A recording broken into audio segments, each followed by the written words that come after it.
மரணம் ஏன் வருகிறது? ஒரு குடும்பத் தலைவர் இறந்துவிட்டார். அவருக்கு வயது 40 கூட ஆகவில்லை. அவரது மனைவி, 9 வயதான மகன், பெற்றோர் அனைவரும் உடலின் அருகே அமர்ந்து கதறி அழுது கொண்டிருந்தனர். அப்போது இறைஞானி ஒருவர் அங்கு வந்தார். அவரைக் கண்டதும் அவர்கள் மேலும் பெரிதாக அழ ஆரம்பித்தனர்.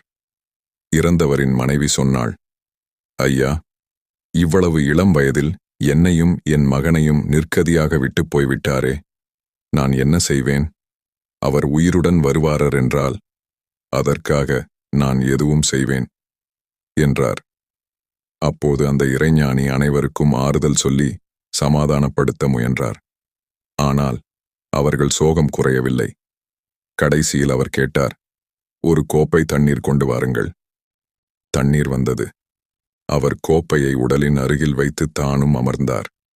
பின் சொன்னார், இறந்த